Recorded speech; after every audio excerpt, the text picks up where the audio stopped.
आप सुन रहे हैं विविध भारती।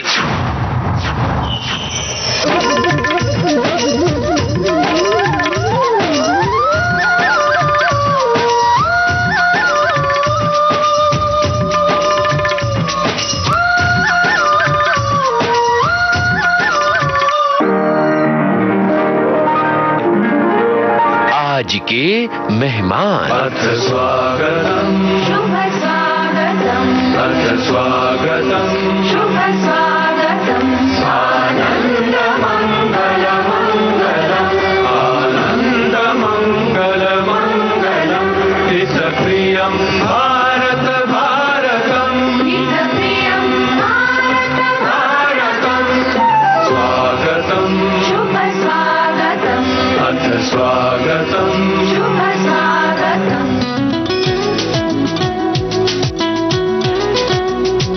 आज के मेहमान इस कार्यक्रम में आज हमारे साथ हैं जानी मानी रचनाकार और अभिनेत्री विभा रानी। इनसे बातचीत कर रही हैं ममता सिंह। सुनिए इस बातचीत की पहली कड़ी।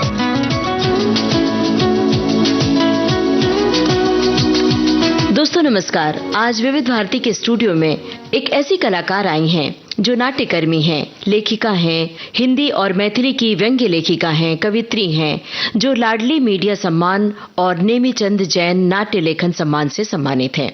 वो हैं विभा रानी। इनके अनेक नाटकों, कथाओं, कविताओं का गुजराती, उर्दू, तेलुगु, पंजाबी, बंगला, अंग्रेजी और भी अनेक भाषाओं में अनुवाद हुआ है। आपने कैंसर नाम की बड़ी बीमारी से जीत पाई है और बहुत सारे विषयों में ये सक्रिय हैं। विभा रानी एक साथ बहुत सारे किरदार निभाती हैं। जिस तरह से नाटकों के किरदार निभाती हैं, उसी तरह जीवन के अनेक किरदार निभाती रहती हैं। विभा रानी, विविध भारती के स्टूडियो में आपका बहुत बहुत स्वागत है। नमस्कार। नमस्कार ममता जी, और बहुत बहुत धन्यवाद और आभार विविध भारती का कि उन्होंने मुझे यहाँ बुलाया है। कैसा लग रहा है आज विविध भारती के स्टूडियो में आकर आपको?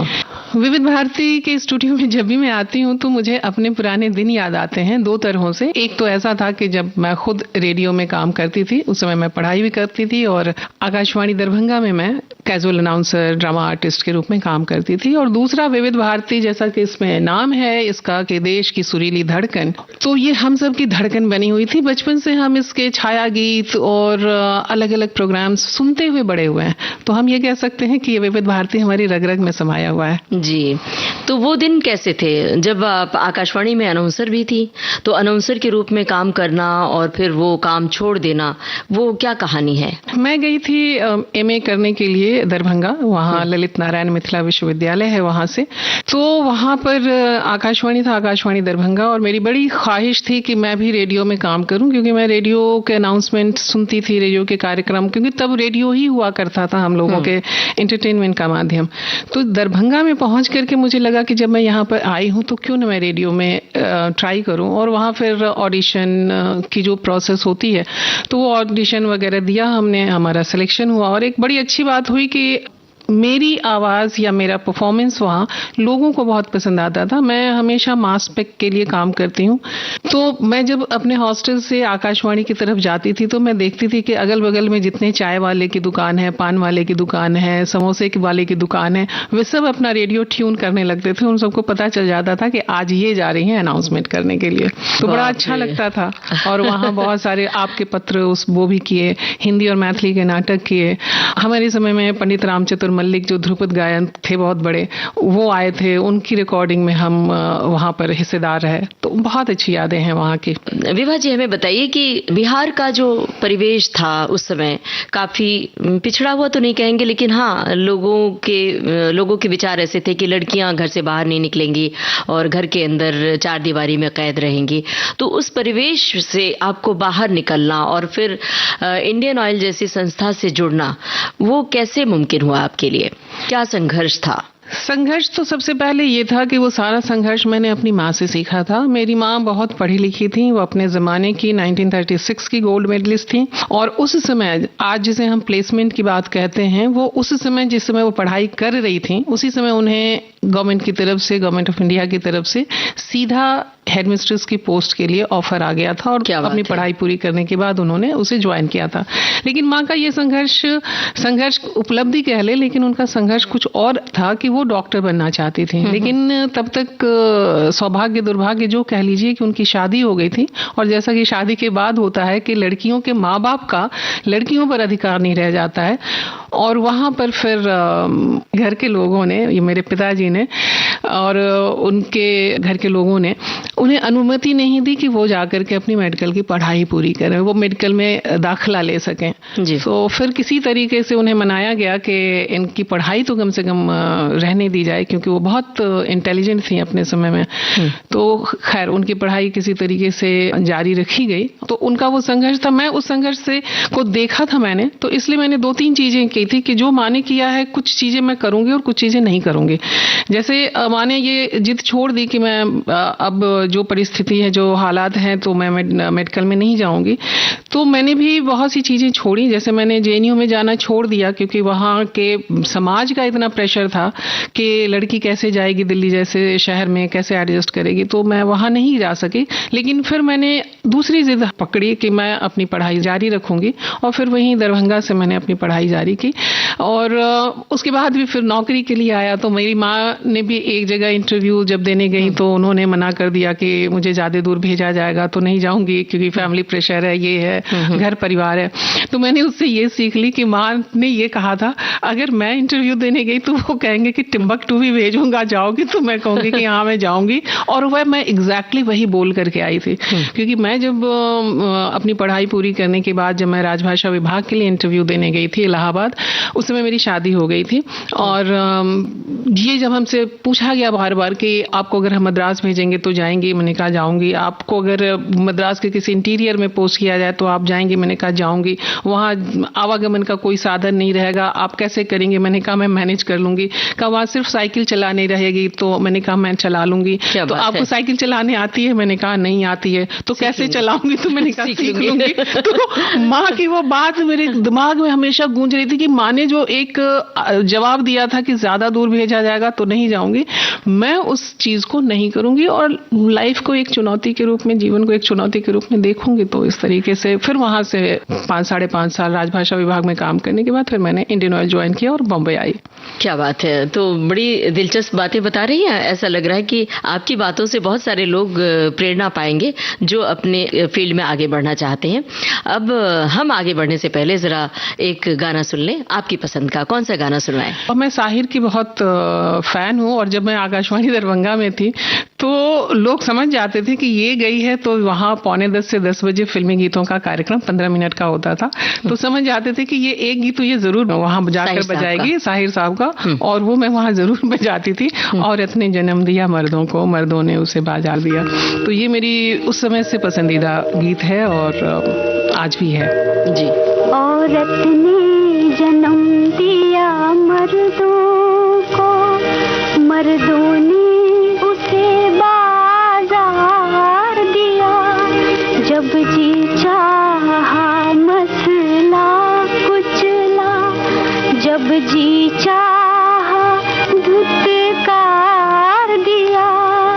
औरत ने जन्म दिया मर्दों को।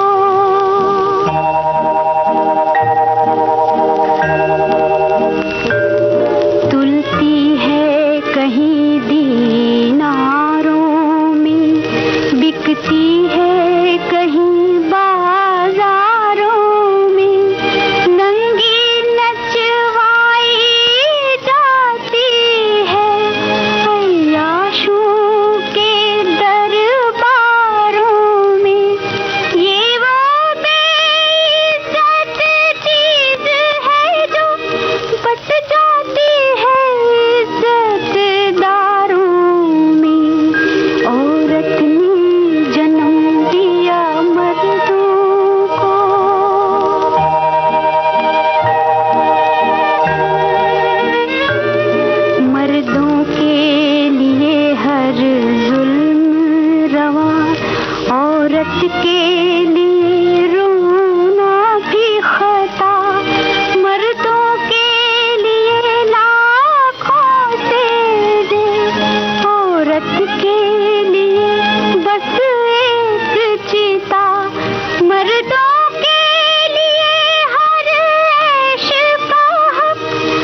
जो एक दौर था, उस दौर में ये गाना बहुत ही प्रासंगिक था। लेकिन दौर बदलता है और विभा रानी जब दौर में शामिल होती हैं, दौर से दौड़ में शामिल होती हैं, तो अपने आप से हालात बदल देती हैं। और विभा रानी जी की बचपन की ख्वाहिश थी एयर होस्टेस बनने की। आप बताइए विभा जी कि एयर होस्टेस बनना चाहती थी, और हमने कहीं सुना है कि आप सितारा देवी की तरह नृत्यांगना भी बनना चाहती थी। तो क्या हुआ कि एयर होस्टेस क्यों नहीं बन पाई, या सितारा देवी की तरह नृत्यांगना नहीं बनी? मतलब इसके पीछे कोई संघर्ष था, कोई मनाही थी, किस तरह की चुनौती थी? देखिए, सारी चीजें जो होती हैं कि हम लोग जब स्मॉल टाउन गर्ल्स होती हैं, तो स्मॉल टाउन गर्ल्स की आज भी बहुत सारी दिक्कतें हैं। बहुत सी लड़कियां बाहर, उनके पेरेंट्स अगर समझते हैं तो बाहर निकल पाती हैं, और नहीं तो नहीं निकल पाती हैं। हम लोगों के समय में ये बंदिशें बहुत ही ज्यादा थी।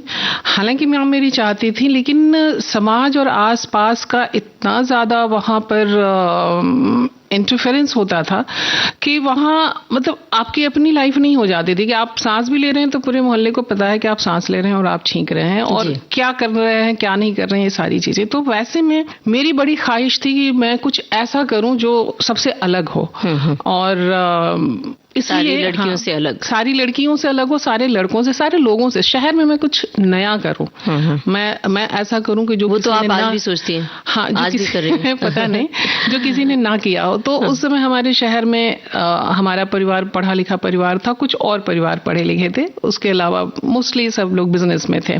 तो मेरी इच्छा होती थी कि मैं हवाई जहाज देखती थी। उस समय बहुत छोटे ऐसे करके हम लोग देखते थे, क्योंकि उस समय इतने ज्यादा एयरलाइंस तो होते नहीं थे।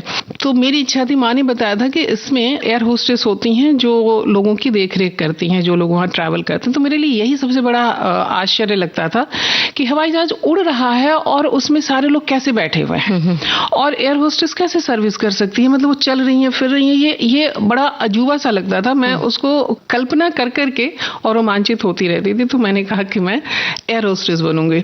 एकदम छोटी थी तो सबने यही कहा कि अच्छा शक्ल देखी है। तो हमने कहा कि क्योंकि एयर होस्टेस बनने के लिए दो चीजें बहुत जरूरी होती है, एक तो उसका खूबसूरत होना और दूसरा उसका इंग्लिश में पारंगत होना।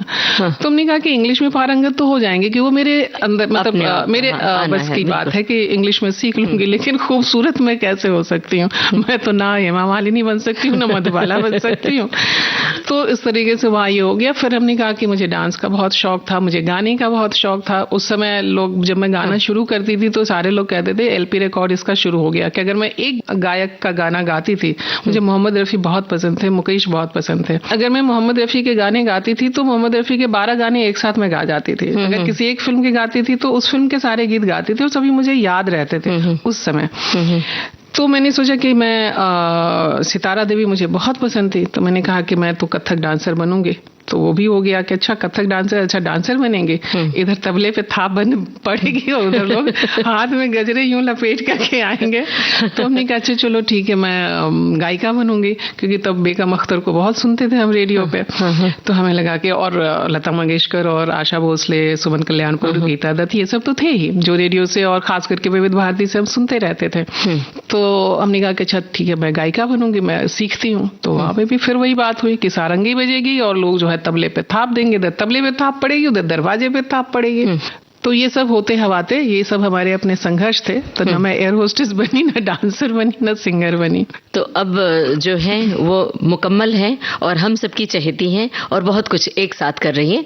तो एक साथ रफी साहब के 12 गाने गा लेती थी, एक साथ मुकेश के 12 गाने। तो एक कोई गाना भी गा के सुना दीजिए हमारे श्रोताओं को। जिस गली में तेरा घर न हो बालमा, उस गली से हमें तो गुजरना नहीं। जिस गली में तेरा घर न हो बालमा, उस गली से हमें तो गुजरना नहीं। जो डगर तेरे द्वारे पे जाती न हो, उस डगर पे हमें पाँव रखना नहीं। जिस गली में तेरा घर न हो बालमा।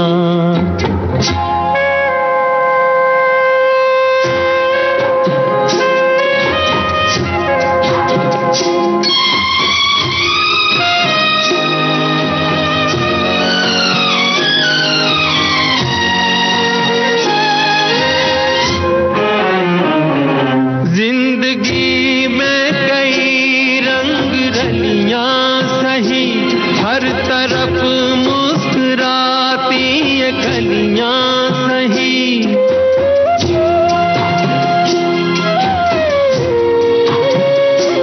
जिंदगी में कई रंग रलियां सही, हर तरफ मुस्कुराती ये कलियां सही, खूबसूरत बहारों की गलियां सही, जिस चमन में तेरे पग में कांटे चुभे, जिस चमन में तेरे पग में कांटे चुभे, उस चमन से हमें फूल चुनना नहीं, जिस गली में तेरा घर न हो बालमा।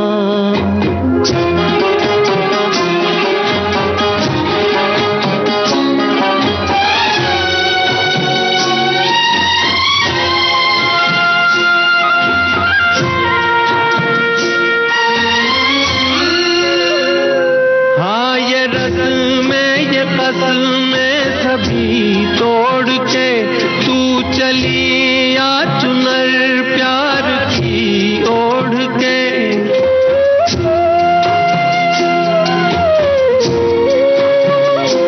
हाँ ये रस्में ये कसमें सभी तोड़ के तू चली या चुनर प्यार की ओढ़ के, या चला जाऊंगा मैं ये जग छोड़ के, जिस जगह याद तेरी सताने लगे,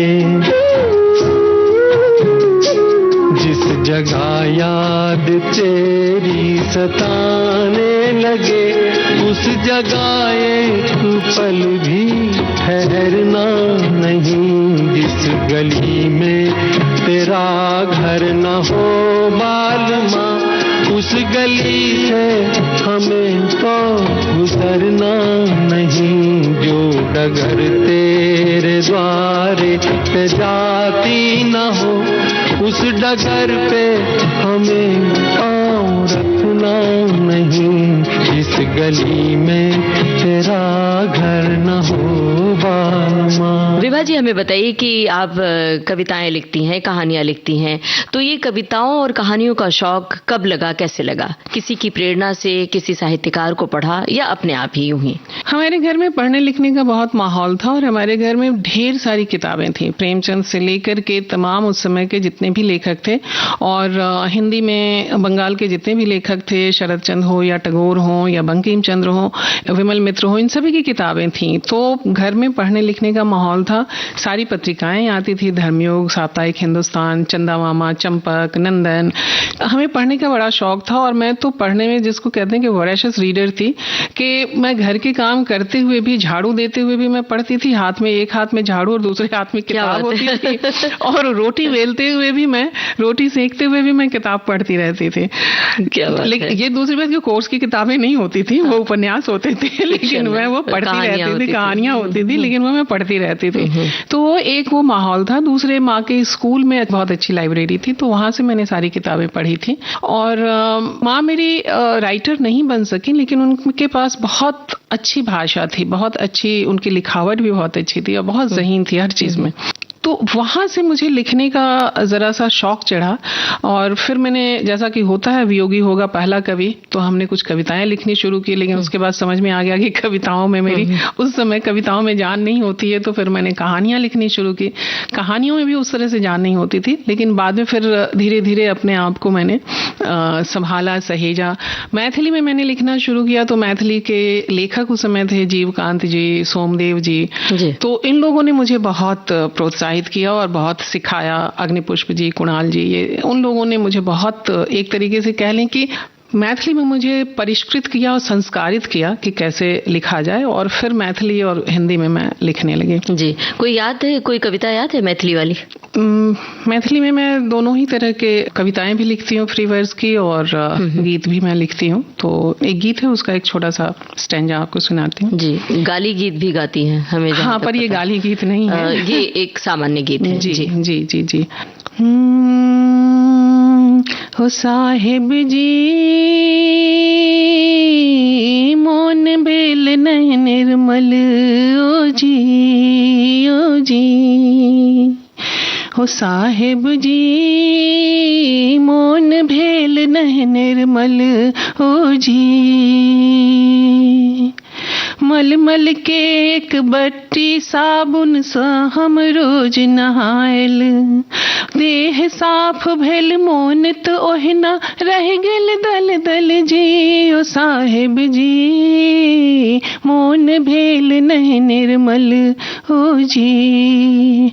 इसे मैं कह सकती हूँ कि ये कबीर के निर्गुण से प्रभावित है और उसी को ध्यान में रखते हुए मैंने इसको लिखा था जी, निर्गुण से प्रभावित होके। जी, तो ये मैथिली कविता, मैथिली गीत लिखती रही और कहानियां, कविताएं लिखती रही।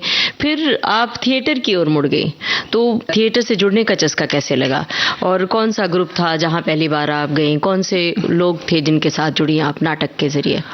मुझे ममता जी वो परफॉर्मिंग आर्ट के प्रति बड़ा रुझान था और हमारे शहर में नाटक का कोई माहौल नहीं था।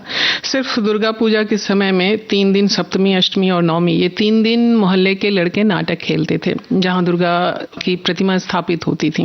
रात भर वो नाटक खेला जाता था, लेकिन उन नाटकों में ये होता था कि लड़कियों वाले कैरेक्टर भी लड़के ही निभाते थे। लड़कियों का या महिलाओं का नाटक जाकर के देखना भी अलाउड नहीं था, तो हम लोग किसी की छत पे जाकर के वो नाटक देखते थे। तो ये कह सकते हैं कि नाटक का कीड़ा वहीं से लगा। लेकिन उसके पहले वो मुझे याद है कि महात्मा गांधी जन्मशती मनाई जा रही थी और मैं उस समय बहुत छोटी थी और माँ मेरी वहाँ एडमिनिस्ट्रेटर थी, तो उनके जिम्मे सारा काम था और माँ मुझे कोई भी किसी भी तरह का कोई काम, कोई सांस्कृतिक आयोजन में सहभागिता नहीं देती थी। तो एक बार मैंने जिद कर ली कि मुझे भी कुछ चाहिए, तो उन्होंने एक नाटक हो रहा था, उसमें मुझे उन्होंने एक लाइन का एक रोल दे दिया, एक सिपाही का, कि जो जाकर के कहता है कि सिपाहियों से कह दो कि वो चले जाएं। और मैं जब स्टेज पर गई तो मैं पूरी नर्वस हो गई, पूरी तरह से भूल गई और सामने पूरी भीड़ थी जो देख रही थी, क्योंकि वो मेरी माँ को सब लोग वहाँ बड़ी दीदी कहते थे एडमिनिस्ट्रेटर होने के नाते। तो सब कह रहे थे कि जा जा जा जा बड़ी दीदी के बेटी डायलॉग भूल गए और वो सुन के मैं और नर्वस हो गई। फिर पीछे से मेरी माँ ने प्रॉम्प्ट किया कि सिपाहियों से कहो कि चले जाएं, तो मैं किसी तरीके से वो बोल पाई, सिपाहियों से कहो वो चले जाएं। वो बोल के मैं आई और नीचे आई और धड़ाक से माँ का भी एक तमाचा पड़ा कि इसीलिए कहा था कि कुछ नहीं देंगे, कुछ नहीं है, और जबरदस्ती करके नाम हंसा दिया। और ये, लेकिन नाटक के प्रति मेरी रुचि थी और कह सकती हूँ कि वो उस दिन का एक लाइन का भूलना और माँ का वो एक थप्पड़ मुझे मेरे सोलो के लिए एक रास्ता खोल गया कि आज मैं 70 मिनट 80 मिनट के सोलो एकल नाटक में करती हूँ। और उसके बाद फिर मैं दरभंगा में काम कर रही थी, वहाँ थिएटर ग्रुप आए, लेकिन फिर वही हुआ कि नहीं, भले घर की लड़कियां नाटक नहीं करती हैं, स्टेज पर नहीं जाती हैं, तो फिर से मैं नाटक नहीं कर पाई। हाँ, कलकत्ता जब आई तो कलकत्ता में नेशनल लाइब्रेरी में मैंने शिवमूर्ति जी का नाटक है वो कसाई बाड़ा, तो उसमें मैंने सनीचरी का रोल किया था। फिर दिल्ली आई, दिल्ली में RS विकल जी के ग्रुप को मैंने ज्वाइन किया और वहाँ उनका थिएटर फेस्टिवल हो रहा था, तो उनके उस थिएटर फेस्टिवल में अमूमन सभी नाटकों में मैंने काम किया। तो लारीबाई, पोस्टर, ऊपर से नीचे, बूढ़े पुत्रों की जवान माँ, और बहुत सारे नाटक थे तो उसमें।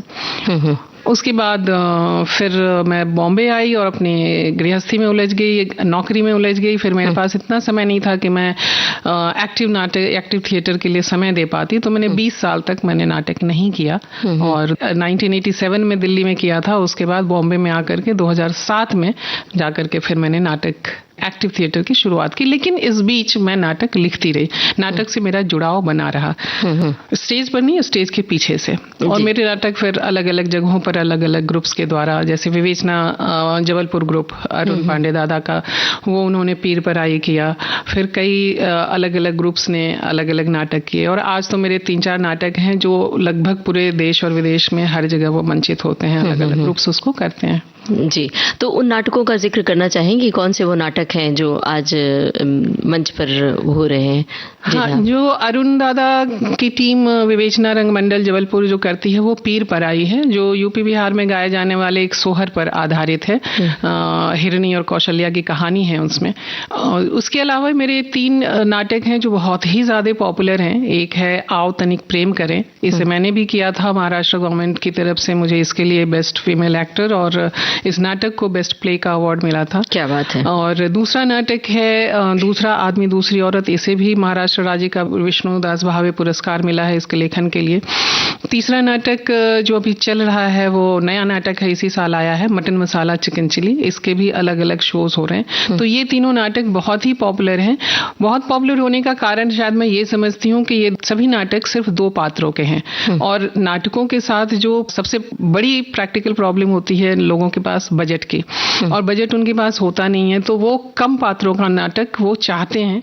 और संयोग की बात है कि मेरे ये सभी नाटक कम पात्रों के हैं, 2 पात्रों के हैं, और लिखे बहुत, मैं अपनी तारीफ नहीं कर रही हूँ, लेकिन लिखे बहुत अच्छे गए हैं, इसलिए सभी थिएटर ग्रुप इसे उठा रहे हैं और इसे कर रहे हैं। तो यहाँ बॉम्बे में भी राजेंद्र गुप्ता, सीमा विश्वास ने दूसरा आदमी दूसरी औरत किया था, जिसे भारंगम में खेला गया था। तो ये जो 2 पात्रीय नाटक होते हैं या सोलो नाटक होते हैं, इसमें किस तरह की चुनौती होती है? मेरे ख्याल से ज्यादा मेहनत होती होगी, क्योंकि सारे पात्र को आपको एक साथ जीना पड़ता है, और एक किरदार बदलते हैं तो आपको इमोशंस भी बदलने पड़ते हैं, और सारे डायलॉग से याद करना, तो ये किस तरह से संभव हो पाता है? देखिए, 2 पात्रों के नाटक हैं तो हम कह सकते हैं कि फिर भी पूरी कहानी आपको उन 2 पात्रों के माध्यम से ही कहनी है। और जाहिर है कि जब हम एक कहानी कहते हैं तो उसमें बहुत सारे पात्र आते हैं, बहुत सारी घटनाएं होती हैं। अब इन दोनों पात्रों को, उन घटनाओं को इनेक्ट करना होता है, उन घटनाओं को याद करना होता है, उसके पात्रों के हिसाब से अपने आप को बदलना होता है। और सोलो नाटक तो चूंकि एकल नाटक है, उसमें भी कहानी पूरी है। एक ग्रुप नाटक के जितने भी कैरेक्टर्स हो सकते हैं, वो एक कहानी में जितने भी चरित्र आ सकते हैं, वो सभी सोलो नाटक में आते हैं। और सोलो एक्टर की वो ड्यूटी होती है कि वो ये बताने की कोशिश करे कि अगर वह कैरेक्टर एक को पोर्टे कर रहा है तो दर्शकों को वो दिखे कि वो रामदीन है, और उसी समय अगर उसको लगता है कि वहां पर सेठ नानक चंद है तो उसको दिखे कि हाँ सेठ नानक चंद भी है, और वहीं पर अगर कोई एक अंधी भिखारिन है जो बोल रही है तो उसको लगे कि हाँ अंधी भिखारिन है। वहां एक्टर नहीं रहता, वहां केवल और केवल कैरेक्टर रहता है। तो सोलो थिएटर बहुत अपने आप में एक चैलेंजिंग तो है ही, लेकिन बहुत ज्यादा लर्निंग प्रोसेस वाला है, और वो कलाकार को बहुत मांझता है। मेरा कहना है और मेरा ये विश्वास है कि अगर आप एक सोलो थिएटर कर लेते हैं तो आप एक्टिंग की रग रग से वाकिफ हो जाते हैं, और हर तरह के रोल को, हर तरह के कैरेक्टर को आप निभा सकते हैं किसी भी और दूसरे नाटक में या फिल्म में या किसी और भी उसमें माध्यम में। जी, अभी आपने जिक्र किया था कि कुछ नाटक किए जो बिहार की पृष्ठभूमि पर आधारित, वहाँ के सोहर, वहाँ के लोकगीतों पर आधारित था, तो वो कुछ अंश याद है क्या आपको, सोहर और लोकगीत वाले? अगर याद हो तो सुनाइए। जी, मैंने 2 नाटक किए हैं। एक तो मैंने सोलो नाटक किया नौरंगी नटनी, जो बहुत ही सुप्रसिद्ध लेखक हैं हिंदी के, संजीव जी। उनकी कहानी, उनका उपन्यास है सर्कस, और उसमें एक उपकथा कह सकते हैं कि उसको लेकर के मैंने एक पूरा का पूरा नाटक लिखा था और उसे परफॉर्म किया था नौरंगी नटनी के नाम से। ये संजीव जी की ही फरमाइश थी कि मैं चाहता हूं कि इस पर आप एक नाटक करें और नौटंकी शैली में नाटक करें। उस नौटंकी शैली में मैंने उसमें और एक जोड़ दिया कि ग्रुप नाटक से निकालकर मैंने उसको सोलो नाटक कर दिया, तो वो हमने किया था। और दूसरा जो अभी मैंने आपसे ये कहा कि पीर पराई नाटक है, उस पीर पराई जो मिथिला, जो यूपी बिहार में गाने वाले सोहर पर आधारित है। मैं सोहर की 2 लाइन आपको मैं सुना देती हूँ।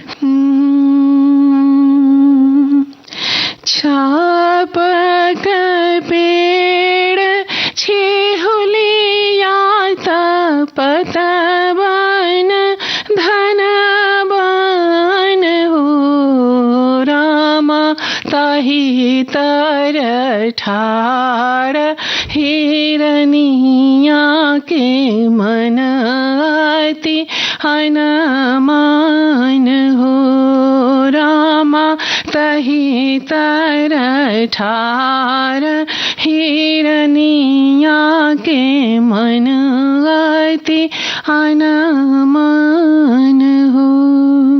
क्या बात है, बहुत बढ़िया, बहुत अच्छा लगा। अब ये जब आप गा रही थी तो मुझे फिल्म गोदान का सोहर याद आ रहा था। जी बिल्कुल बिल्कुल। तो सोहर के साथ ये है कि सोहर एक खास ट्यून में, एक धुन में गाई जाती है, इसलिए कहीं भी आप सुने तो वो एक ही धुन में होती है। और आपने बहुत अच्छा याद दिलाया है, मैं जरूर चाहूंगी गोदान का वो सोहर सुनाया जाए। तो सुनते हैं गोदान फिल्म से ये सोहर।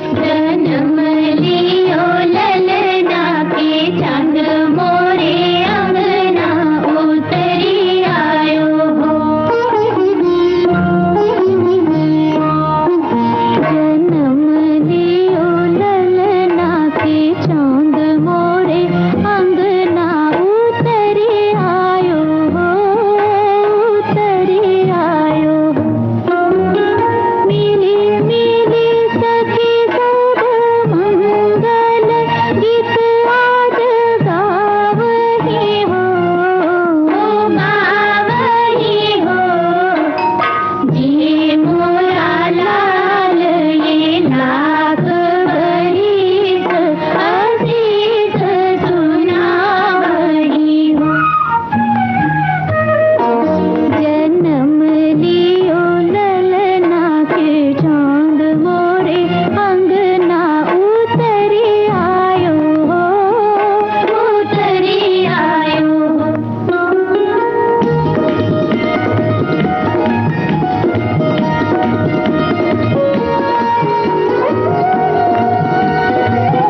मर्दान फिल्म के सोहर से विभा जी हम बातें कर रहे थे थिएटर की, नाटक की, बड़ी दिलचस्प बातें बता रही थी और हमें लगता है कि जो लोग नाटक के फील्ड में आना चाहेंगे आपकी इन बातों से बड़े इंस्पायर होंगे, उन्हें बहुत प्रेरणा मिलेगी।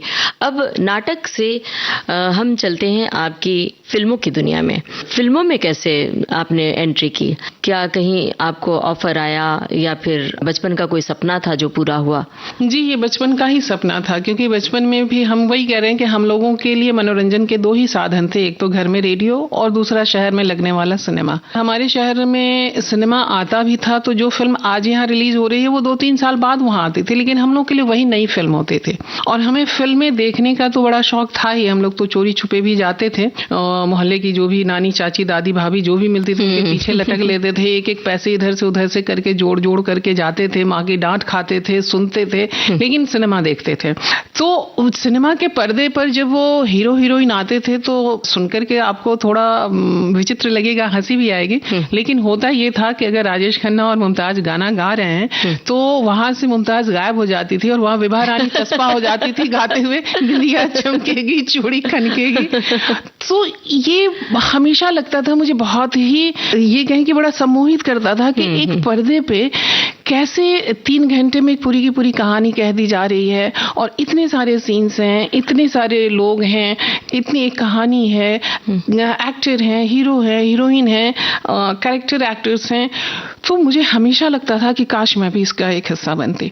लेकिन फिर से वही, अगर बचपन में अगर मैं कहती भी थी, और हाँ एक चीज और मैं बताऊं कि जब मैं फिल्म देख करके आती थी तो मैं और मुझसे जो बड़ी बहन है रीता थी, तो हम दोनों अक्सर जाते थे तो लौट करके आते थे, तो मैं वहां से जितने भी, चाहे वो हेलन हो या पद्मा खन्ना हो, मधुमती हो, उनके कैबरे डांस मैं वहां से देख के आती थी और घर में उसके सामने कैबरे करती थी और वही मेरी पहली और आखिरी दर्शक होती थी और वही मेरा पहला और आखिरी परफॉर्मेंस भी होता था।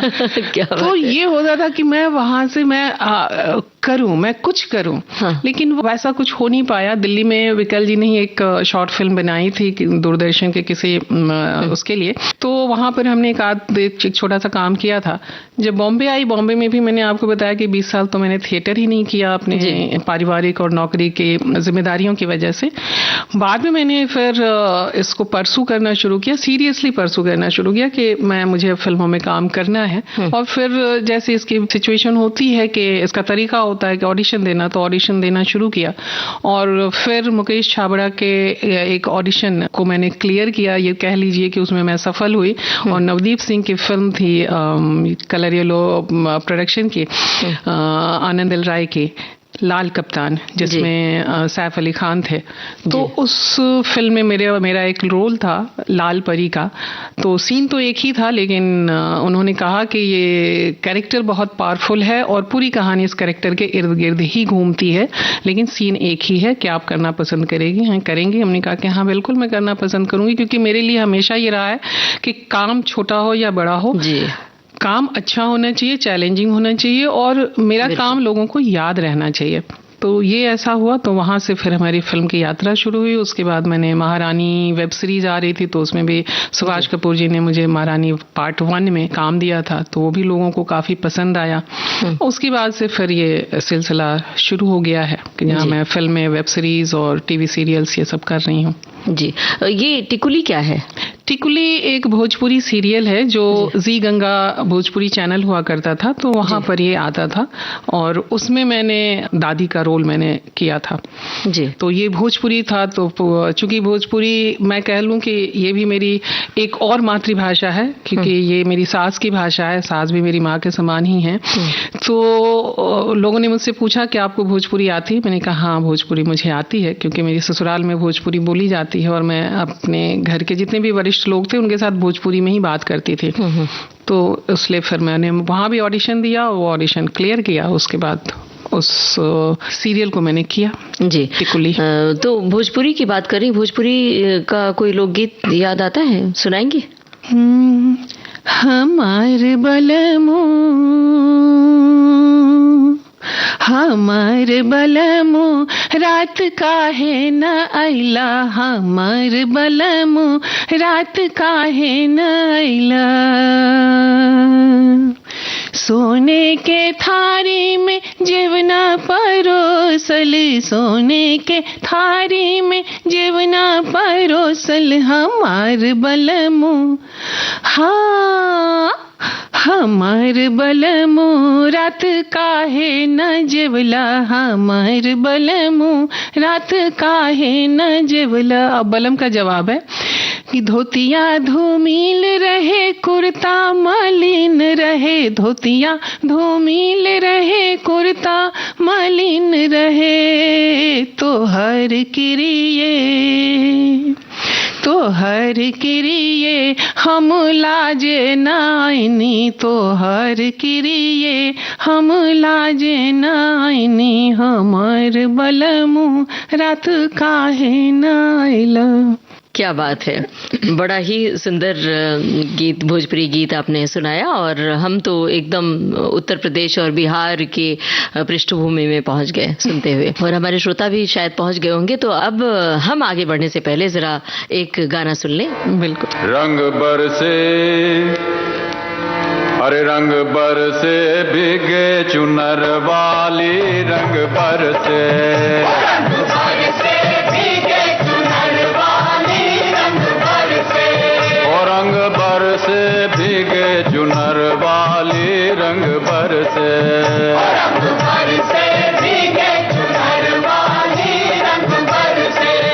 रंग बरसे भीगे चुनर वाली, रंग बरसे।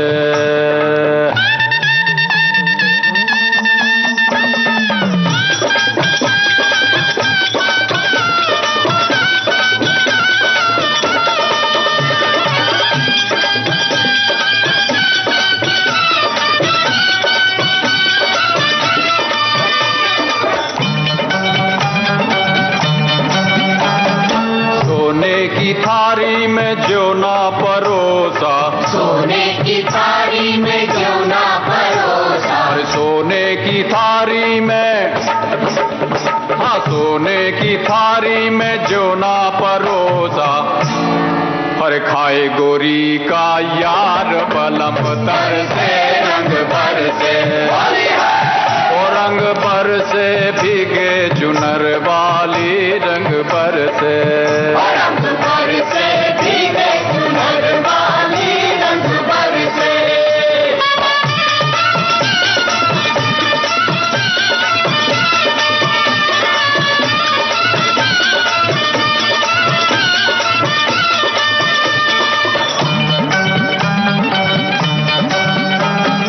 लौंगा इलाची का, अरे लौंगा इलाची का भाई, लौंगा इलाची का हाँ, अरे लौंगा इलाची का बीड़ा लगाया, लौंगा इलाची का बीड़ा लगाया, हाँ लौंगा इलाची का हाँ लौंगा इलाची का बीड़ा लगाया, अरे चब गोरी का यार बलम तरसे, रंग बरसे होली है ओ रंग बरसे भीगे चुनर वाली, रंग बरसे रंग बरसे भीगे चुनर वाली, रंग बरसे रंग बरसे भीगे चुनर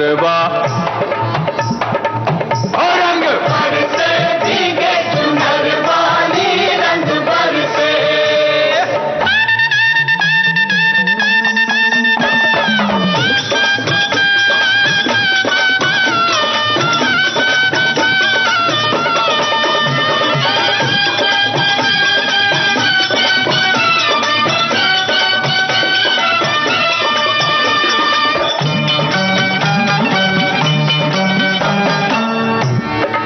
हर बेला चमेली का सेज बिछाया, हर बेला चमेली का सेज बिछाया, बेला चमेली का सेज बिछाया, बेला चमेली का सेज बिछाया, बेला चमेली का बेला चमेली का सेज बिछाया, सोए गोरी का दिक दिक तक दिक दिक तक दिक रोए गोरी का याद बलम सर से रंग बरसे होली है और रंग बरसे भीगे चुनर वाली रंग बरसे। जो फिल्में आपने की हैं, वेब सीरीज की, तो नाटक करती हैं, नाटक आप सोलो नाटक और दो पात्रीय नाटक किए, तो कितना अलग है ये दुनिया कितनी अलग है, और शूटिंग से जुड़ी हुई कोई खास कोई यादगार घटना आप बताना चाहती हैं? मेरी जिंदगी में जो आम लोग हैं वो बहुत मैटर करते हैं, उनकी बातें बहुत मैटर करती हैं। और मैं लाल कप्तान फिल्म के ही बारे में आपको मैं बताती हूँ कि जब मैं वहाँ गई इस को शूट करने के लिए, राजस्थान के किसी बहुत इंटीरियर में इसका शूट होना था, और वहाँ मैं गई और उस दिन केवल मेरा ही सीन शूट होना था, हमारे साथ और दो बहुत प्राइम एक्टर्स थे, और मैं पहली बार कोई फिल्म शूट कर रही थी कमर्शियल फिल्म के लेवल पे, इसके पहले किए थे शूट। तो वहाँ पर उन्होंने, नवदीप सिंह जी ने मुझे कहा कि Vibha ji, you are free to do your own, कि आपको कुछ बताने की ज़रूरत नहीं है, आपको जो करना है, जैसे करना है आप कीजिए, और मुझे पूरा यकीन है कि आप जो करेंगे वो बहुत अच्छा करेंगे।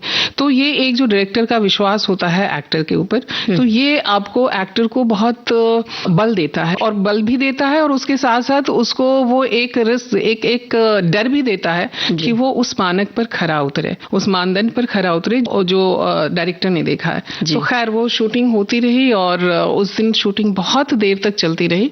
शूटिंग का ये होता है कि एक लॉन्ग शॉट है, एक मिड शॉट है, एक क्लोज है, फिर हमारा है, हमारे साथ के जो एक्टर्स हैं उनका है, फिर और जितने भी एक्टर्स हैं, फिर पूरे माहौल का है, तो बहुत सारे शॉट्स होते रहते हैं। तो वो सब होते होते रात के तकरीबन 10 बज गए थे, और पूरा प्रोडक्शन वो थोड़ा सा परेशान हो रहा था। जाहिर है कि सुबह 8 बजे से लोग कर रहे थे, लेकिन जब वो हो गया, जब उन्होंने, नवदीप सिंह जी ने पैकअप कहा, तो उसके बाद मैं जहाँ पे थी वो एकदम बिल्कुल पानी से, अगर आप सब लोगों ने वो फिल्म देखी हो तो एक बार, ना भी देखी हो तो जरूर देखिएगा, अमेज़न प्राइम पर है वो फिल्म लाल कप्तान, उसमें मेरा सीन। तो एक टापू छोटा सा टीले नुमा था जो बिल्कुल पानी से घिरा हुआ था, तो मैं बैठ जाती थी तो बैठ ही जाती थी, मैं उठ भी नहीं सकती थी, क्योंकि उतना पार करना और अकेले पार नहीं कर पाती थी। तो सिर्फ मैं उतनी देर में सुबह 11 बजे बैठी और रात 11 बजे उठी, तो एक बार लंच करने के लिए और एक बार वॉशरूम जाने के लिए सारे समय मैं बैठी हुई थी वहां पर। और कॉस्ट्यूम इतना हेवी था कि उस कॉस्ट्यूम को उठा करके उठना भी अपने आप में एक टास्क होता था। लेकिन खैर वो सब करने के बाद जब मैं उठी और पैकअप हुआ, तो मैंने ये देखा कि वहाँ के जितने स्पॉट बॉयज और ये सब, वो सब आपस में बात कर रहे थे कि आज शूटिंग करने में बड़ा मजा आया। क्या बात है। तो ये मैंने सुना, उसके बाद मैंने नवदीप सिंह जी का चेहरा देखा, तो वो भी बड़े प्रसन्न थे। जो सिनेमेटोग्राफर थे वो भी बहुत, उन्होंने जैसे ही मुझे देखा तो उन्होंने अपना थम्स अप करके मुझे कहा कि हाँ बहुत अच्छा रहा।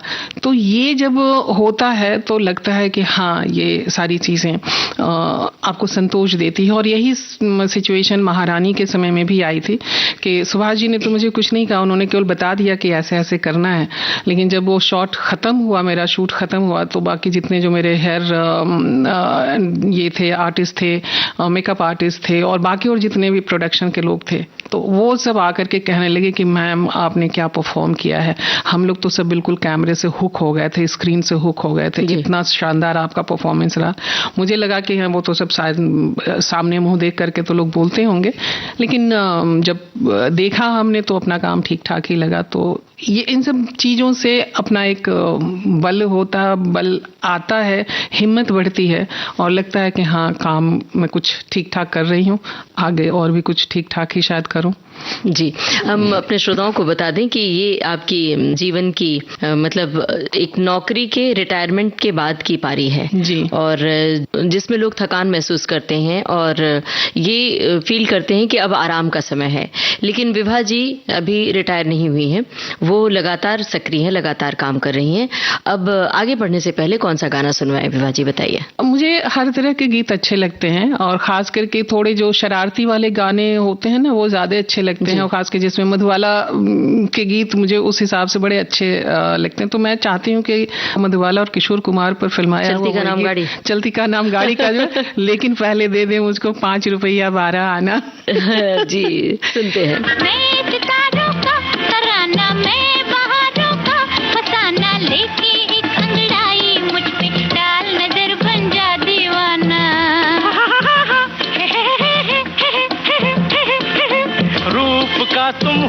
खजाना, तुम हो मेरी जान ये माना, लेकिन पहले दे दो मेरा 5 रुपया 12 आना, 5 रुपया 12 आना, मारेगा भैया नाना नाना।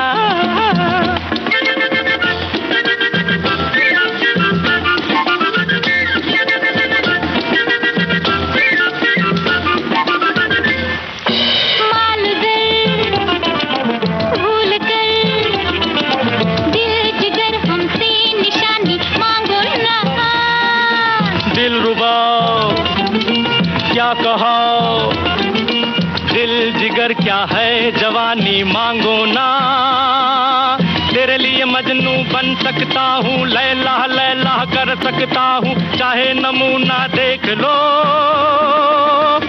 खून दिल पीने को और लखते जिगर खाने को, खून दिल पीने को और लखते जिगर खाने को, ये ग़िज़ा मिलती है लैला, ये ग़िज़ा मिलती है लैला, तेरे दीवाने को, तेरे दीवाने को। हो जोश उल्फत का ज़माना, लागे है कैसा सुहाना, लेके एक अंगड़ाई मुझ पे डाल नजर बन जा दीवाना। मानता हूँ है सुहाना जोशे उल्फत का ज़माना, लेकिन पहले दे दो मेरा 5 रुपया 12 आना, 5 रुपया 12 आना, मारेगा भैया नाना नाना।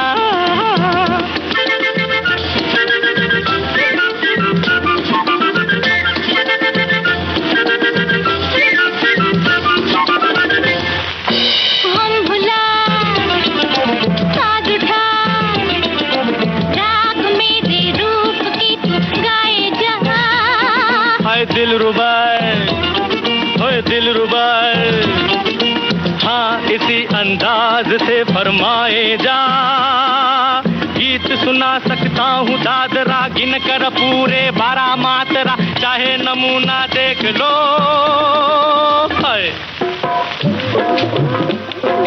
धीरे से जाना बगियन में, धीरे से जाना बगियन में रे भंवरा, धीरे से जाना बगियन में।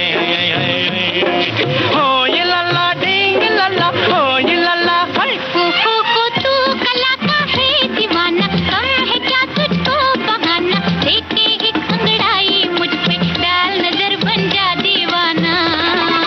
हाँ ये अच्छा है बहाना, मैं कला का हूँ दीवाना, लेकिन पहले दे दो मेरा 5 रुपया 12 आना, 5 रुपया 12 आना, मारेगा भैया नाना नाना।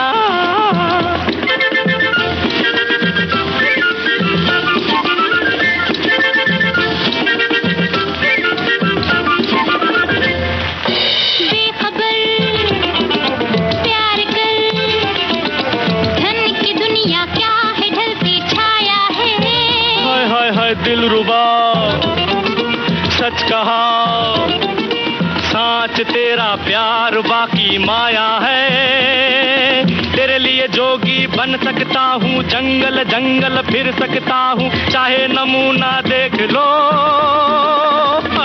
बुमक बिम बुमक बिम बुमक बुम बुमक, तेरी गठरी में लागा चोर मुसाफिर, जाग जरा तू जाग जरा, तेरी गठरी में लागा चोर मुसाफिर, जाग जरा तू जाग जरा, तेरी गठरी में लागा चोर चोर। हो मैं हूँ तेरी जान जाना, हाँ मुझे से लाओ लगाना, लेके एक अंगड़ाई मुझ पे डाल नजर बन जा दीवाना। जय गुरु मैंने ये माना, तू है मेरी जान जाना, लेकिन पहले दे दो मेरा 1 2 3 4 5 5 रुपया 12 आना, 5 रुपया 12 आना, मारेगा भैया नाना नाना, 5 रुपया 12। आज की मेहमान कार्यक्रम में आज हमने आपको सुनवाई जानी मानी रचनाकार और अभिनेत्री विभा रानी से ममता सिंह की बातचीत की पहली कड़ी। इस कार्यक्रम का दूसरा भाग आप सुनेंगे अगले हफ्ते। रिकॉर्डिंग इंजीनियर भावना सिंदल, प्रस्तुतकर्ता अनुश्री पाठक। आज के मेहमान।